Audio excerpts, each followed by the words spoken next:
The Joe Rogan Experience. I was dealing with a question of, stupid topic, but the meaning of life, right? What's the meaning? How could that be stupid, though? Well, in a it's sense, just trite. It's trite. You're not supposed to think about it. It's something you ask your parents when you're young. Yes. They tell you don't worry about it, or they say, Go get a job, hippie. Yeah, exactly. Go get a job, you freaking hippie. Or here's God. God is the meaning of life, right? Yeah. And so I was just trying to resolve for myself, like, what could the answer be? Right? Not what is the answer, but what could the answer be? And so at a core level, I was forced to kind of hunt down all these weird little things and really understand for myself. And it's got to be personal, right? But I have to establish for myself what it could and could not be. And that gave me some level of peace. So now I don't have to keep asking that question. What is the meaning of life? I mean, I think the question is more interesting than the answer. Everyone should explore this on their own. But let me just explore a few parts with you, right? Okay. So first is, if I gave you an answer, if I said the meaning of life is to please God, well, which God? Okay, Judeo-Christian God. Well, okay, why that one? Why this thing? The problem is it's a why question. You can keep asking why forever, right? Any answer I give you, you'll just ask why again, why again, like why a little again. kid. That's right. And you end up in a place called Agrippa's trilemma. Okay, this is a philosophical exercise, but I kind of thought it through, then Googled around, and there's a thing called Agrippa's trilemma. And Agrippa's trilemma says that any questioning like this, the why, will always end in one of three places. Okay, first is infinite regress, right? Why? Because of this. Why that? Why that? And just keep going forever.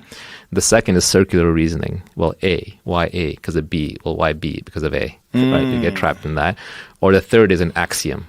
And the most popular axiom is God, but it could be anything because of math, because of science, because of the Big Bang, because of simulation, right? These are all axioms. These are all just stopping points.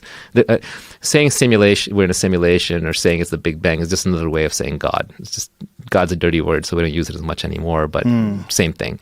So you end up in one of these three dead ends, essentially, right? So there is no answer. The real answer is because. Right?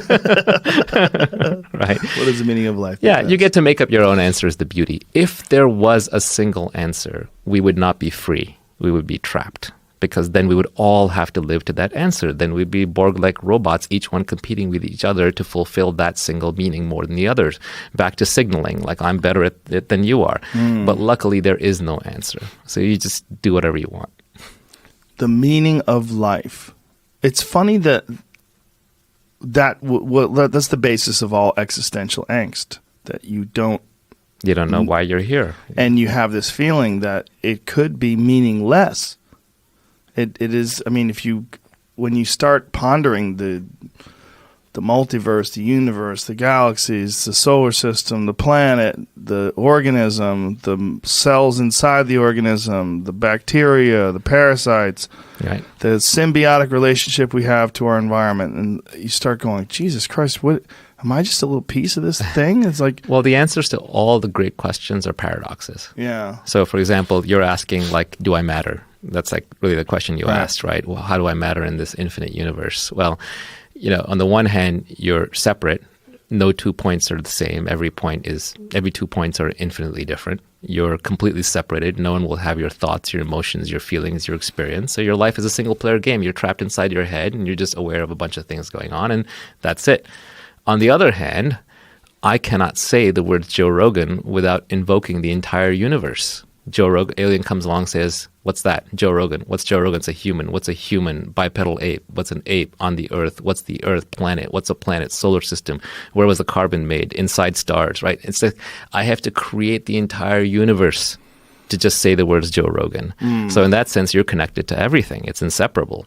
So the answer to that question of do I matter is I am nothing and I am everything. And you'll find this with all the great questions. The answers are all paradoxes, which is why at some level it's sort of pointless to pursue them, to find a trite answer like I'm giving. But the act of pursuing them is actually really useful, because then it gives you certain intrinsic understanding in your life that brings a level of peace.